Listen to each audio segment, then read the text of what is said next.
just gonna start with like a little introduction. I'm Kit Callahan. I'm an author, I'm an illustrator, and I'm a sensitivity reader.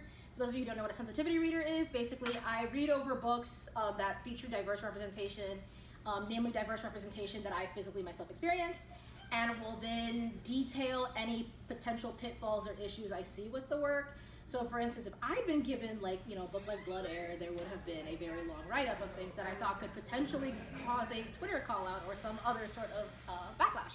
So that's actually the biggest part of my kind of career right now, except that I'm assuming most of you don't follow me on Twitter, so I'm gonna say that I did actually announce the other day that I just signed with an agent who's gonna be representing my trans rom-com, so that's really exciting.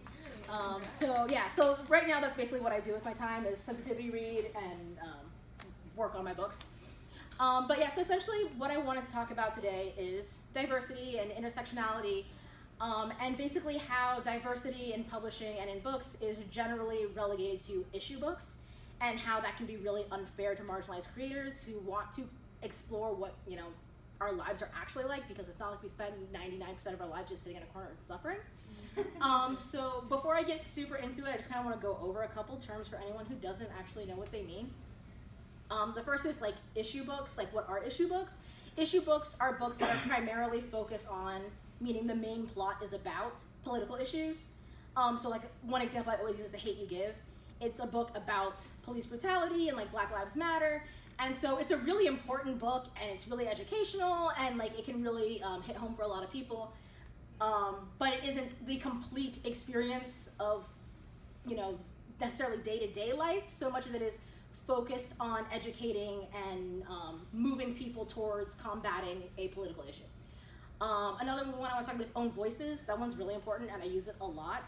Own Voices refers to a work that is created by someone who shares the same marginalized identity that is represented in that work. So in the case of The Hate U Give, Angie Thomas is Black, and she's writing about a Black main character. So that would be considered Own Voices for Black representation. On the other hand, when you have an author like, say, J.K. Rowling, who wrote the really amazing Asian representation of Cho Chang, that was obviously not an Own Voices character. So yeah, that would be an example of Own Voices. And the other thing is intersectionality, because people throw that word around a lot, but I find it doesn't actually use its actual meaning a lot. Intersectionality is, it was coined to refer to the unique experience of Black women, and that they experience both racism and misogyny, and how they experience them together therefore makes a separate axis of oppression. So there's Black oppression, there's woman oppression, and there's Black woman oppression. Because these two identities exist on an intersection where together they create a completely separate experience. So while Black men may not be experiencing oppression by what's going on, and while white women may not be experiencing that same oppression, a Black woman may still be being oppressed by a system just because it only reaches that intersection. So now it's been pretty commonly used for any multitude of oppressions. So maybe you're trans and you're disabled, or you're fat and you're in poverty and you're Black. Any sort of combination can basically work. But I know that people use it a lot to represent inclusion, which is not the case. If you have a room of 7 people and one is Black and one is queer, and one is disabled, that is not intersectionality, that is diversity or inclusion. Yeah, intersectionality has to be multiple identities that combine into each other basically within one person. So yeah, those are the key terms, because if you don't know those terms, my chat is gonna make no sense, because I rely on those a lot. I wanna talk about diversity in media, but especially kind of moving away from issue books, because I don't know how many of you guys actually are aware of The Hate U Give, or the rounds that it made, but I think most people are aware that it was a book and it became a movie. It was also basically at the top or around the top of the New York Times best-selling list for 2 years straight. I think it passed, I know it passed the 2-year mark a couple months back. So it's really impressive. It's very rare that a book lasts that long. It's usually books like Harry Potter or The Hunger Games or Twilight, those books that are notoriously, corny, but notoriously white and cis and straight, and it's very rare that you find a diverse book that makes that kind of mark. Likewise, it's very rare that you see that kind of book get large advances by publishers. It's very rare that those types of books get made into movies, Recently, we've had a mighty surge of diverse books, and that's partially piggybacking off of like the We Need Diverse Books movement. But in general, there's been a lot of diversity in media. And I'm going to be talking a lot about YA here because I'm very heavily involved in the YA community, but also because a lot of the new wave diversity is based in the YA community, because unfortunately a lot of adult fiction still kind of focuses on the same big old white authors who kind of started in like the 90s and are still around. Whereas with YA, I feel like YA has been a really strong place for new voices to come about. But recently we've had books like To All the Boys I Loved Before, which got made into a movie, a Netflix movie, and it was, for a while, it was the most watched movie on Netflix. And that was a huge deal because we're literally talking about a movie about this Asian girl just falling in love in the way that white people have been allowed to do for years. And it's like, especially even recently, as we've been moving into diversity, it's been largely issue books and largely books about suffering. And even to the point where now you get books that I'm not going to name because I'm not mean, where white people will often write non-owned voices books about Black suffering, or you'll have cis authors writing about, you know, trans suffering. And so you have all these groups who are not even involved in this situation, not only taking up the space that these authors are not themselves allowed to access, but also profiting off of this and essentially, you know, really dominating the market. And like, I don't know how many of you work at all with like publishing, like the inner workings of publishing, but one thing that's very common as a querying author, one thing I've heard a lot about from a lot of friends and even kind of like seen myself, is it's very common to be told, we already have this book, so we can't take it on, and that can often mean we already have a Chinese author, why would we represent another one? Or we already have a trans character, like we can't take on another book this year that has a trans character. Which means that when someone outside of that group is writing that story, it essentially bars us from writing our own stories. So basically I kind of wanted to open up a dialogue with everyone in the room because largely what I do, like I said, as a career is I sensitivity read, which means I spend a lot of time kind of guiding authors in their work and kind of telling them, you know, what is safe to navigate and like how to do it like respectfully, but also kind of guiding them on how to approach fiction and kind of approach themselves in fiction, because I think more often than not we're influenced by the fiction that we've read or that we've watched before, and again more often than not that is not including you know, diverse people, and so we often see ourselves as these tropes or these stereotypes, and we internalize them and we kind of think that we're, you know, forced to stay within this narrow idea of what, you know, the majority think of us. And I think for a long time that has actually been the case in publishing, where if you wanted to write an own voices story, it had to fit that ideal. But I do like to go back to my trans rom-com because I think that's a really like, I mean it's to just kind of like give a kind of idea of it. It's a book with a triracial trans gay main character with a secondary character who is Cuban and non-binary and actually rotates through multiple pronouns throughout the course of the story. So it was really a story that I worried was going to have a lot of trouble reaching people. But so far, not only have all the readers that I've spoken to loved it, but my Twitter following has been really into it, and my agent adores it. So I think it kind of goes to show that we are branching out and we're kind of stepping up our game and kind of allowing these stories to be genuine and kind of, you know, go beyond. Because at the end of the day, the rom-com I wrote is just a rom-com. It's just about this, you know, boy finding love. But it still gives that insight into like our own experiences. So I don't know if you guys have any questions or any like preferences on where I take this talk, or if you kind of want me to just kind of run with it. Run? Okay. So one thing I did kind of want to talk about was how we, and feel free if like at any point you do have a question and you kind of like, because again, I don't want to just like shout into the void. I would love to like be able to like feed off of you guys and like kind of what you actually want to know.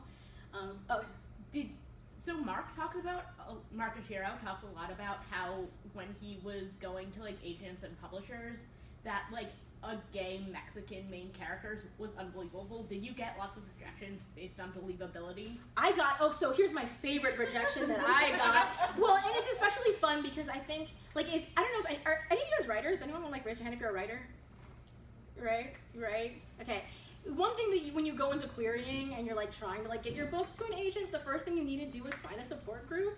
Because, and I'm not even kidding, because you will find, not only will you find, sometimes the feedback they give you is not even just subjective, it's actually like not true. Like they're just giving you what was in their form, even though it may not actually relate to your story.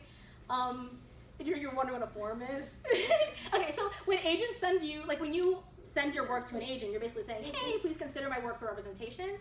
And then they'll either ask for more like of your work, like can you please send me like the full book so I can look it over, or they'll like, they'll give you an offer, or they'll be like, hey, sorry, this book isn't for me.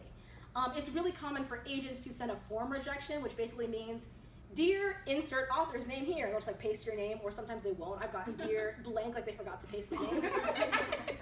And then it'll just be like a generic form like, I appreciate you sending me my work, but unfortunately I find that I just was not enthusiastic enough about the story to offer you representation at this time.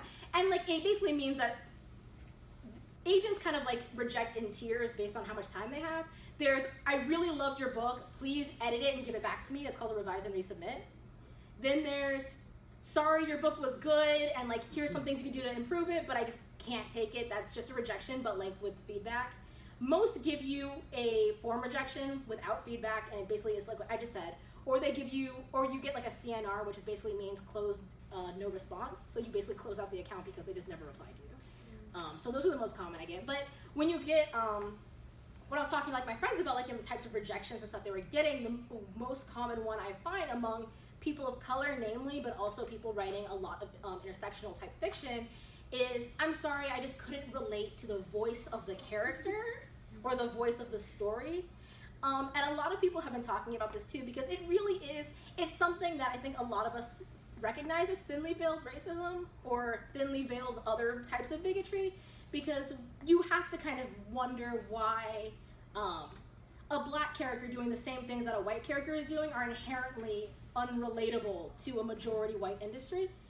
So agents are, I think the last survey they did, it said it was upwards of like, I think it was upwards of like 90% of publishing professionals are white.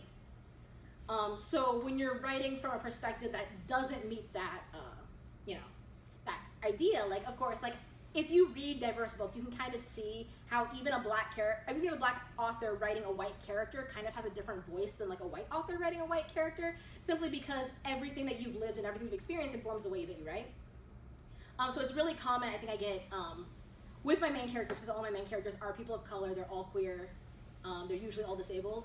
I tend to get a lot of, like I just couldn't relate to this character enough. And I think relatability can kind of become that easy scapegoat, because who wants to tell someone, sorry, I just didn't want another black character? You know what I mean? Like no one wants to be caught up in that situation of having said, I don't want a black character, or even something along the lines of like, I felt like your black character's issues weren't relatable. They're gonna say something along the lines of, I just didn't understand the character, like I just didn't connect, And it makes it that very like vague, broad, like, if you were to just try to say, hey, that sounds like racism, they can be like, oh no, that's not what I meant at all. I just meant, because they're a soccer player and I've never played soccer, so like, so like I think that's definitely a very common rejection you get when you're writing a marginalized experience. That along with, there's kind of like this, like we've seen this before, or I already have something similar, but the difference is like, they'll have two white vampire romances, and those are considered different enough. But if you have two books with like a trans protagonist, they're a little too similar. Like I'm gonna have to step back. Like it's very subjective in the industry. But yeah, so I think that's definitely something that, especially like as marginalized people, that we kind of have to approach basically marketing really differently. We have to, like one thing I know is, advice I always get told is don't write for the market, write for you. Write the book of your heart, the book that you really want to see told, not the book that you think the industry wants. And I think that's honestly great advice. And I know a lot of authors who can't live with themselves, they try to write for the market. I am not that author. I wrote completely for the market. I sold out. And the reason for being is I wrote, and I kind of did it as a social experiment, so I almost feel like I'm like revealing too much here, but I wrote 4 books in a very short period of time, and I queried all of them at the same time because I kind of wanted to see what kind of reaction I was going to get from them. And the reaction I got was very telling. The book that got by far the most requests was a very educational book. And none of my books were issue books, but it does have a lot of like vocabulary 101, kind of like introducing these concepts, kind of like not too heavy on like the diversity. I know with, I had one book that when I pitched it, so pitch contests are where you basically tweet out a blurb of your book, and agents can offer or can request to see more information if they are interested in the book. I partook in DVPIT, which is specifically a diverse pitch contest. It's really great, and I'm not just saying that because my agent runs it, but like it's a really, honestly, I've done a couple of different pitch contests, but it's the one I think that most that gives you the best opportunity, especially if you're a diverse author. But essentially, when I pitched the two books that I pitched at the same time, I made them very diversity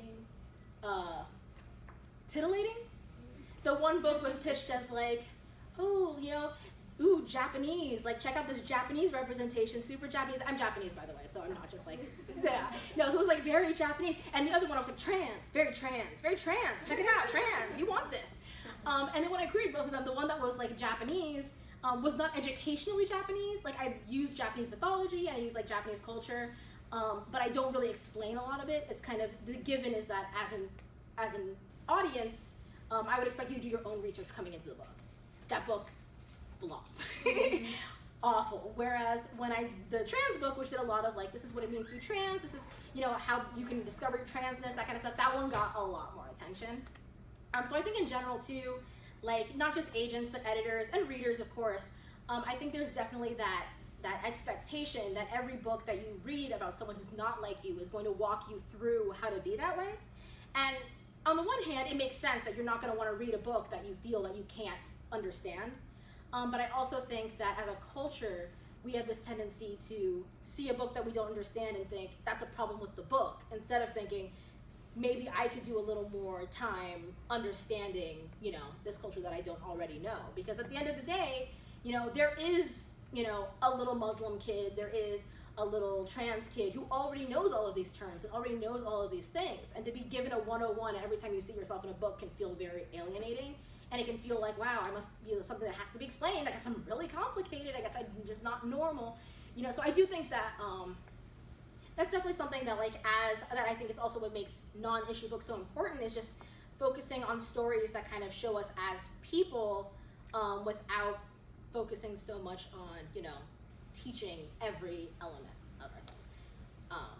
And I think we're doing better about that. Like I definitely do. Like I said, I think that it's definitely becoming more of like an acceptable thing to talk about, your personal experiences beyond just educating people. But I also think that there's a lot of room for improvement, especially with the higher ups in the agency, as I said, in the industry, because like I said, a lot of them are white, but a lot of them have been in the industry for a really long time.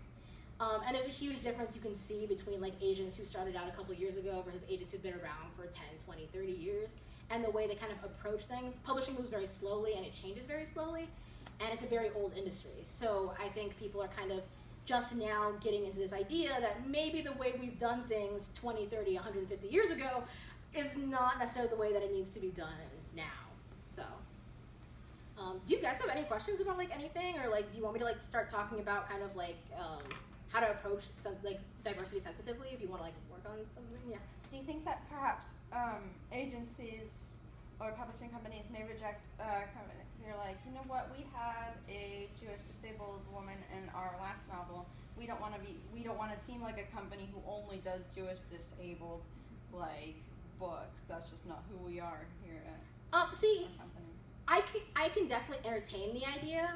I think though that would make more sense for smaller presses, because in a smaller press where you're putting out, I don't know, 10 books a year or something, I can understand why that might be like something you're like, oh, well, if we have, too many of this one type of book, it may become like a trend, like it may seem like we're like jumping on a trend or something.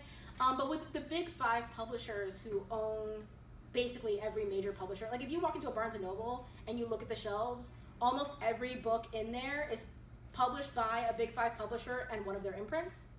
So those are pretty much the only people who get in there. I mean, Entangled is a indie press that gets into like Barnes & Noble type bookstores, but there's not a whole lot of them. So if you go in there and you're looking at these books, for every publisher and that publisher's imprints, you're talking at least I'm probably on close to like 100 books a year, or, you know, and like you're looking at, you know, like, I mean, and you're talking, of course, like across genres, cross age demographics. You know, you got like graphic novels to cookbooks to, you know, all this kind of stuff. I don't think you really have to worry that you're going to become like a disabled Jewish publisher if you put out 2 authors. Yeah. And also, of course, oh, were you going to say something? I'm sorry. Oh, no, I just had a thought as, like, they don't just have to think about, like, their image as a publisher, but for each demographic and different story genre that they're publishing, you have to think about the market that's out there for that genre and that demographic. Yeah, absolutely. Like the vampire teen drama. Yeah. There might be like $2 billion to make out there on them, so they'll have a couple more. And for other genres might be, you know, smaller, so like they don't want to get oversaturated in the same like pool. Yeah, no, totally. That's like a good thing. No, that's like, I mean, it's absolutely, that's, Just looking at it. I think that's absolutely true. But I think in this case, I think there are 2 things that, again, I get a little skeptical about, like, if that's really their like thought process behind it. Just because, one, it's not uncommon for authors of the same marginalization to get rejected across age demographics and genres.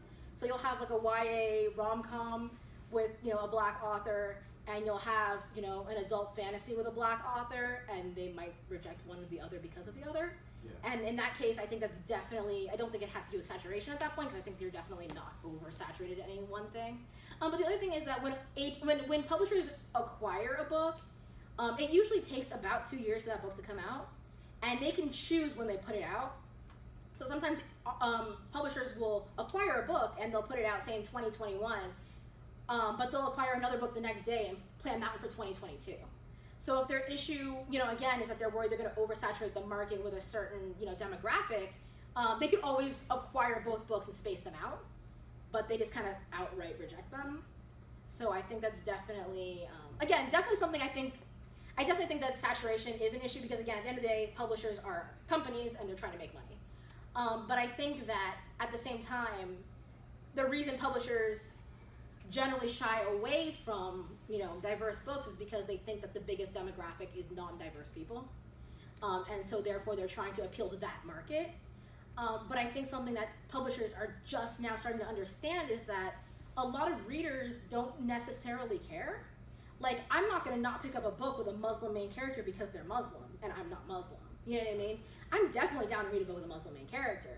You know, and at the same time, I think a lot of people, even who are straight, cis, and white, and, like, you know, the majority in every way, are still okay with reading a book with a marginalized character. They're not going to be like, oh no, I already read a book with a Black character this year. I don't care that they both sound amazing and are written really well. Like, what matters is that they're both Black. Like, quoted this year. Yeah, like, at the end of the day, I think what really matters is the book quality. Were you trying to say something? I don't want to, like, cut you off, but you had something. Oh no, and that's why all the mainstream like stuff ends up being like watered down and kind of sucking. Just try to do it for everybody, and it's just like, you know, we're not all the same. Like, Totally, and I think all relates to a lot of different things. I think it's also a thing that, too, that publishing has this tendency to say, this book sold well, so now any book like it will sell well, and any book unlike it won't sell well. And that tends to be a problem for a couple of different reasons. One is because, think back to, like, Twilight days, after Twilight came out and, like, did amazingly well, every book had vampires in it. And don't get me wrong, like, I actually like a good vampire book, but I feel like you reach a point where you just feel like, give me anything but a vampire book. And, like, you know, and same thing with, like, after Harry Potter. I mean, even now, I feel like magic schools are kind of like, you know, they're like, oh, like, I feel like everyone is trying to be these same, like, 4 or 5 big authors. And not only do you have, you know, the issue of, again, because there was a time where only white, cis, straight, able authors were getting books put out, and publishing is comparing to those older books, it's now almost impossible, you know, to prove that these diverse books will do well. Of course, like I said, in the last couple of years, we've had more, but prior to that, you know, prior to like 2014, if you wanted to put out a Black book, they would be like, well, we tried to publish one Black book like 10 years ago and it failed. So, I mean, and you're like, you know what I mean? Like, come on, guys. Like we need some new stats on this. But the other thing too is just your audience is bored, you know, and that's even beyond just the elements of diversity. But, like, I think, you know, and I don't know how many of you guys saw Asia's talk when she was kind of talking about how there's not enough YA that deviates from romance. I think that's a really common theme in a lot of publishing in general, is we saw this one book that did well and we just kind of kept trying to replicate it, and now every book looks the same. And of course, when one breakout book changes that, you know, they're like, oh cool, that's okay. But then like now every new book is that new book, and everyone follows suit again. You know, and there's this whole thing with publishing about trends, and like you want to be on top of the trend because always one big book makes it big, and now everyone just copies that. And I think especially too, that's something that publishing has to keep in mind, is that, you know, not only is it of course barring people who were not part of the initial group, but people don't want that. You know, people want new books. They want to read something that is, you know, maybe similar to something they've read before, that kind of, you know, gives them similar feelings and emotions. They don't want to read the exact same book on repeat, you know? And so understanding that there is money in putting out books that are totally different than stuff that's come out before, I think could actually be really beneficial to publishing, as they're kind of seeing now, I think, there have been like a handful of books like, for instance, the Children of Blood and Bone was an African fantasy book, and that book did amazing, you know? And that was a very new concept, and I think I think at the end of the day, people were like, you know, I love fantasy, but what if we had a setting that didn't look exactly like Game of Thrones? Like, that might be interesting. And I think, you know, I've seen a lot of Asian fantasies coming out, I've seen a lot of African fantasies coming out, and it just really, you know, it really gives people something, you know, where they can still enjoy tropes and, like, character types and things that they really love, but, you know, still give them something new, something fresh, you know? So, yeah. Is there anything else, guys? I was just curious about the sensitivity reader job. Like, Yeah. how do you get a job like that? Okay, so it's freelance work. So like I'm not like signed to anybody who like runs anything for me. I do it all myself. But essentially, it's a very like word of mouth networking job, which unfortunately all of like publishing related stuff is. But essentially, what I did was I used to work for a couple different literary magazines, and I did a lot of editing. And essentially, I was their resident sensitivity reader, except I didn't get paid for it. Because I was one of like 3 people of color in the entire room, and every time a story came in, I had to be like, hey guys, that's racist. Hey guys, that's ableist. Hey guys, that's and so eventually I was like, you know, between doing this and my internship and doing this on Twitter, I think I need to like actually organize how I'm gonna go about doing this. So essentially I started offering editing services, sensitivity reading services. So now it's mostly like people who hear about me through like other clients, or like through like people that I've worked with before. And I do occasionally do sensitivity reads for like big 5 publishers. I did one for Penguin recently. But it's, yeah, essentially it's about putting yourself out there. I'd recommend like making a website and making like a networking platform. Like usually Twitter is a good one, but like anything where you feel like you can connect with readers, anywhere you feel you can connect with writers who are going to need a sensitivity reader, but also where you can kind of show off your expertise a little bit. Because the last thing an author wants to do is hire a sensitivity reader who's going to be like, I don't actually know what I'm talking about, I just thought I would like, you know, take this position. I also recommend, like, a good thing I always tell people is, because sensitivity reading is a very specific type of editing, but it is at the end of the day editing. So it's not a bad idea to work, like before you get into sensitivity reading, to start with like critiquing or beta reading, or like even offering editing services, and then kind of from there integrating. Because when I used to do editing services or like beta reading, I would always say if I thought something was problematic or if I felt like something needed to be changed. And so I think that's also a good way to start. It kind of gives you the same experience, but without necessarily that sensitivity reader label. And sensitivity readers have an industry rate of generally about 0.5 to 1.5 cents a word. Yeah, so we charge a pretty good amount, which unfortunately, I live in California, so I get like 60% of that because the rest goes to taxes.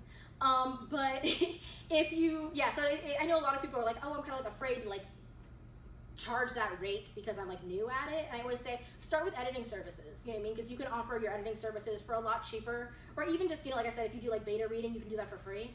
And then once you feel comfortable with it and you feel like, you know, you've really gotten that experience and you've learned, you know, the ropes and you kind of have built that network, it's a good time to then, you know, branch out into sensitivity reading. Yeah, I know that that's like one of those, sensitivity reading is pretty new, like it wasn't really a big thing before until the Twitter call out started, probably, I don't know. I mean, the Twitter call out started a long time ago, but I feel like they really hit their peak around 2015, 2016. And it's been like books have been getting pulled by authors because there were so many like critiques of how problematic that book was. So I know after that, it's kind of become more of a thing where editors and stuff will be like, maybe we should get you a sensitivity reader. So is it mostly in the very early stages that stuff gets, like, that you would hire a sensitivity reader, or are actual publishers starting to hire them now? It's a little bit of both. So what I always tell people is if you're writing a book that has nothing to do with your own life experiences whatsoever and you're worried it's going to be insensitive, get a sensitivity consultation. And that's where you talk to somebody before you even start writing the book, so you can kind of discuss the potential pitfalls of it. I've had a lot of people say like, oh yeah, like I want to write a book about slavery, and there's going to be like this black slave who's getting beaten by like their white slave owner, and then they fall in love. And it's like, listen, you know, there's a lot of ways that this is going to go wrong for you. Like I can sit you down right now and I can tell you, but the problem is a lot of times if I get that book, you know, from a publisher, I'm essentially going to tell you, I can't save it. You know, it's too late. You know, your book, at this point, you know, if your book is built on a horrible foundation where that foundation is so rocky and crumbly, I can't just glue it all back together if that book falls apart without essentially a full rewrite, like rewriting the world building or rewriting the characters or something like that. So what I tell people is, yeah, if you're kind of hesitant, like if you feel like it's like something that could be very rocky, you might want to get a consultation. If not, there are publishers who will hire the sensitivity reader once you reach publication. There are some that will pay like completely, who will just like straight up like cover your fees. Sometimes they will ask you to pay part of it. Sometimes they will ask you to pay for all of it. It kind of depends on your publisher. I think generally speaking, like I mean, with smaller presses, you're probably gonna run into a little more issue too, just because of like, you know, budget cuts and everything. But with larger presses, one thing you do have to worry about is a lot of times bigger publishers don't believe in paying full price for a sensitivity reader. They expect a major discount. So in that case, you run the risk of either A, no one wanting to take on your project because your publisher doesn't really want to pay, or getting a really not great sensitivity reader because your publisher got whoever was discounted. So I've seen both. I have friends who also sensitivity read who had the problem of people coming to them after the fact and being like, hey, you know, I got a sensitivity read done, but they did a really bad job. Is there any way I can get one done again, but like for a discount or for free? And the thing about it is, you know, of course, like we want to help you as much as we can, but at the end of the day, you know, I can't work a 16-hour project for free because your publisher hired a bad sensitivity reader. So the best thing you can do is kind of find someone who's actually going to do the work for you right the first time. But yeah, but I do also tell people, like, make sure that you're kind of like weeding out your sensitivity readers, make sure they actually have the identity they're talking about, and make sure that they actually know about the identity, because, you know, being black doesn't necessarily mean that you know all of the tropes and stereotypes and like harmful content associated with being black. You know, there are black people who voted for Trump, so like if you're gonna, you know, hire somebody, don't just say, hey, you're diverse, like, and never hire a white person to critique race rep. I hate that I have to say that, but like, please, if you're gonna hire somebody who has that identity. Don't hire somebody who knows somebody who has that identity. It doesn't work the same, I promise. Okay, is there anything else? What's the time at? 2:30, so 5 more minutes. Okay, so Have you ever used a sensitivity reader? I have not used a full sensitivity reader. I have a critique partner, and we kind of sensitivity read each other. So like for when I was working on a book that I created a while back, I was like, hey, I need you to just kind of like double check a couple things for me, just kind of like go through and like make sure, and he would be like, and I'd be like, that's fine. What was the content? I'm just curious. It was relating to writing. I had a gay Latinx character, and he was saying just that some of the stuff that he said was a little like, not that it was like, I don't know how to describe it. He was saying that it kind of reminded him of some like bad stuff that he'd like experienced personally, like things that he had been discriminated against for, like that kind of stuff. And he was like, it feels kind of insensitive to have it here, so I was like, it's gone. Take it out, no big deal. But yeah, I mean, at the end of the day, I remember I had a book that I wrote a long time ago. Oh, you're right, I had 2 sensitivity readers on a book I wrote a long time ago. And it was about an asylum in the 1800s. And it was all about mentally ill characters. And I wrote it, and I got some sensitivity readers on it, and they basically pointed out the issues that they had with it, like some little stuff. And they were like, but other than that, it's okay. And I was like, okay, cool. And then as I was getting ready to query it, I kind of looked at it again and was like, this is out of my lane. Like, this is like, I'm writing something. For the record, I am mentally ill, but I didn't have all the identities that I had listed in the book. And I felt like some of them, I was like, honestly, this is not my story to tell, and I don't want to be trying to like be a voice of authority on something that is obviously not mine to tell. So that book got trashed. I mean, I'm considering revisiting some of the characters one day, but as of now, I think when a book is that far out of your own experience and your own jurisdiction, it's just not something you can save. Like, in the future, if I feel that there's a lot of mental illness rep out there that's own voices and that really covers these things appropriately, I could revisit the book, and that would be something I would consider. But not at the point where I would be the only voice in the market talking about something that's just not mine to tell. Yeah. I see some people, like maybe writers of color, like in TV or in book. I'm actually really more experienced with like reading about animation.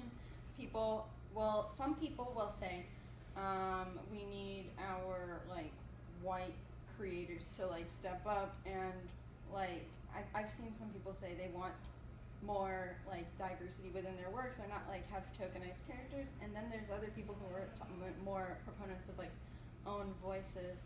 And I suppose when you're thinking of a TV show, there's a lot more people who are on a team of writers. Yeah. And then there's maybe specific characters that have certain stories that are told, instead of maybe in a book there's one character whose story is told in just this book segment.